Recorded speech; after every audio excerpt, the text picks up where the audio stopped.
ओम नमस्ते जी, मैं अग्निदेव आर्य। आज का हमारा विषय है कि जब हम अकेले हों, हमारी मूत्रेंद्रिय में उत्तेजना हो जाए, कोई आसपास में भी ना हो, ऐसी अवस्था में व्यक्ति का गंदे कार्य गलत काम किए बिना रुका ही नहीं जाता।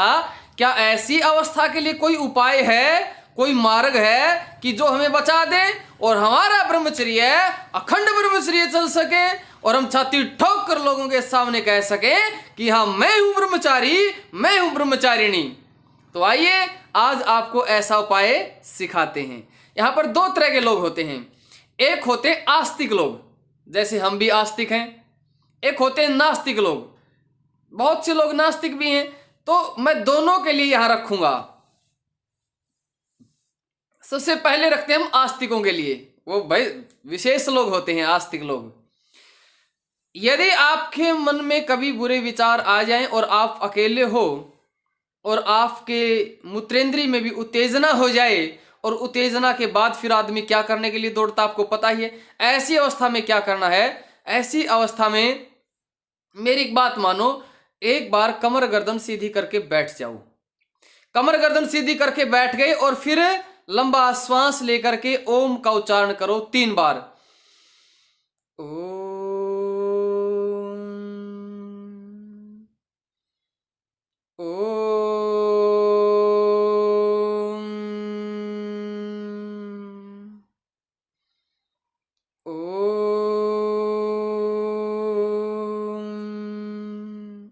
इस तरह आप 3 बार उच्चारण करेंगे और मन में धारणा ये रखेंगे कि परमात्मा सर्वरक्षक हो, आप मेरी भी रक्षा कीजिए। परमात्मा को अपने चारों ओर अनुभव करते हुए विचार कीजिए कि आज जो मेरी मूत्रेंद्रिय में उत्तेजना आई है, ये मेरे मन में गंदे विचार आए हैं। मन से तो मेरा ब्रह्मचर्य नाश हो गया है, लेकिन अब मैं शरीर से ब्रह्मचर्य नाश ना हो, मेरी उसमें रक्षा कीजिए प्रभु। यानी कि कहते ना, चोर कुछ तो लूट के ले गया, पर जो बचा उसे तो बचा ले। मन से तो हो गया बुरा काम, मन से तो उत्तेजना आ गई, लेकिन अब शरीर से तो ना होने दें। तो इसी तरह परमपिता परमात्मा से जुड़कर आंखें बंद करके ये विचार कीजिए कि हे प्रभु, मेरे मन से तो बुरा कर्म हो गया, लेकिन शरीर से ना हो जाए, मेरी रक्षा करना। और विचार करना कि प्रभु आप तो न्यायकारी हो, किए हुए कर्म का पूरा पूरा फल देते हो। और जो ये ब्रह्मचर्य नाश है, शरीर से बुरा कर्म है, यदि मैंने हाथ से गंदा काम किया तो इसका दंड मुझे पता क्या मिलेगा। क्या बताया मैंने पिछली वीडियो में? स्थावर योनिया, पेड़ पौधे बनाकर खड़े कर देता है। ये जो अस्तमय थुनाले है ना, सुन लो, जानता है, या तो तुम अपने आप छोड़ दो ना, फिर परमात्मा छुड़वावेगा, पेड़ बनाकर खड़े कर देगा। समझ जाओ, अभी से सुधर जाओ, ना तो खत्म हो जाओगे। खत्म है, समझ में नहीं आ रही है कहिया गए। तो इस तरह आपको परमात्मा से जुड़ जाना है कि हे प्रभु, आप तो न्यायकारी हैं। यदि मैंने बुरा कर्म किया तो मुझे कैसी कैसी योनियां मिलेंगी, स्थावर योनियों में मैं चला जाऊंगा। और जो किसी स्त्री के साथ मन में बुरे विचार लेता है और स्त्री के साथ कोई बुरा कर्म करता है, तो परमात्मा ने उसके लिए भी क्या सजा दी है। क्या बताया ऋषियों ने, महर्षि मनु ने, कि लोहे के पलंग को गर्म करो और उस पर उसे लेटा दो और सबके सामने उसको मारो। तो ऐसी खतरनाक सजा लिखी गई है। तो आपके अंदर उत्तेजना आते ही ओम का 3 बार उच्चारण किया, परमात्मा से जुड़ गए, परमात्मा को अपने चारों तरफ अनुभव किया। आप मेरे ऊपर नीचे दाएं बाएं चहुओर हो प्रभु, मेरी रक्षा कीजिए। और ये जो मैं बुरा कर्म करने जा रहा हूं, इसका बहुत भयंकर परिणाम है, मुझे इस भयंकर परिणाम से बचाइए। तो आपने अब देखो कितनी देर तक सिस्टम में वो गर्मी रहेगी। अरे जब उसके प्रतिपक्ष भावना करेंगे तो भाग जाएंगे। और भाई साथ में उसके हानियों पर भी विचार करो। जैसे मान लीजिए नास्तिक हैं, तुम परमात्मा तक की तो तुमने पता नहीं बातें, चलो कोई बात नहीं, लेकिन पता होनी चाहिए। अब जो नास्तिक लोग हैं वो फिर क्या करें? मान लीजिए उनके अंदर उत्तेजना आ गई है, अकेले हैं, तो वो भी एक बार आंखें बंद करके बैठ जाएं। लंबे श्वास लें, लंबे श्वास छोड़ें और फिर बिल्कुल सामान्य होने के बाद विचार करें कि मैं क्या कर्म करने जा रहा हूं, मैंने क्या संकल्प लिया था। अरे जिस धातु को मैं नष्ट करने जा रहा हूँ मेरे शरीर का अमूल्य खजाना है। मेरे शरीर का शक्ति, सामर्थ्य, साहस, पराक्रम, धैर्य सब चला जाएगा। मेरा शरीर का सामर्थ्य सब नष्ट हो जाएगा। तरह तरह के गुप्त रोग मुझे पकड़ लेंगे।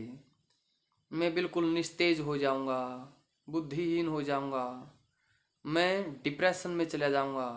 मेरे शरीर में दीपक रूपी शरीर में जब वीर्य रूपी तेल ही नहीं होगा तो चारों ओर अंधेरा ही अंधेरा हो जाएगा। मैं क्या विचार कर रहा हूँ, कैसे काम करने की सोच। अरे नहीं नहीं, मुझे ब्रह्मचर्य पालन करना है। ये विचार आप करो। विचार आते जैसे हो तो एक बार सीधी कमर गर्दन करके बैठो और उस पर चिंतन करो। मैं क्या करने जा रहा हूं, इसका लाभ क्या है, इसकी हानि क्या है। इन सारी चीजों पर जब आप चिंतन करेंगे तो कामदेव ऐसे जाएगा भागता भागता। अरे वो गया, मिलेगा भी नहीं। कुछ दम नहीं है काम वासना में। जो ब्रह्मचर्य में दम है ना, ब्रह्मचर्य को तो बस थोड़ा सा निमंत्रण दो, बुलाओ ब्रह्मचर्य को। ब्रह्मचर्य को बुलाओ। जब आप ब्रह्मचर्य को बुलाओगे तो फिर आपकी शक्ति सामर्थ्य बढ़ेगी। और आप आजकल एक बात और चली हुई है बहुत खतरनाक।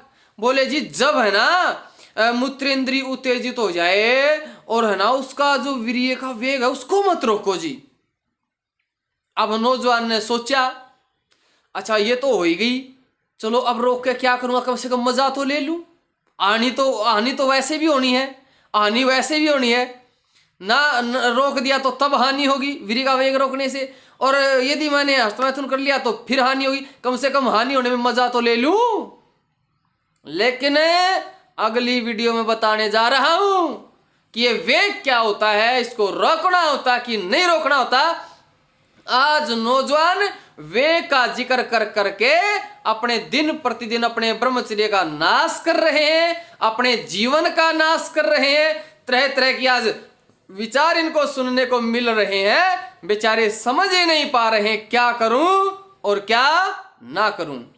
तो आपने समझना है ब्रह्मचारियों, मेरे भाइयों और मेरी ब्रह्मचारिणी बहनें भी कम नहीं जुड़ी हुई हमसे। लगभग 10 से 15 हजार के बीच में बहनें अपने अग्निदेवा यूट्यूब चैनल से जुड़ी हुई हैं। तो आप जितने भाई और मेरी बहनें जुड़ी हुई हैं, आपका ब्रह्मचर्य के प्रति कोई भी संशय हो, कोई भी बात हो तो आप निश्चिंत होकर के पूछिए। हमने काम वासना को जड़ से काटना है। जड़ से काटने के ऋषियों ने उपाय बताए हैं। एक एक चीज हम आपके बीच में खोल करके रखते रहेंगे। और अगली वीडियो हमारा प्रयास रहेगा कि वीर्य का वेग है उसको रोकना है कि नहीं रोकना है, कैसे क्या होता है, इस पर हम अगली वीडियो बनाएंगे।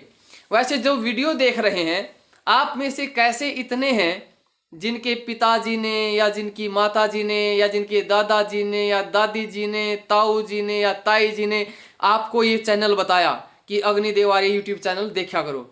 आप में से ऐसे कितने हैं? जो भी आप में से यदि किसी के माता पिता ने बताया है तो मुझे व्हाट्सएप पर जरूर बताना। 73570 76778 73570 7677 8।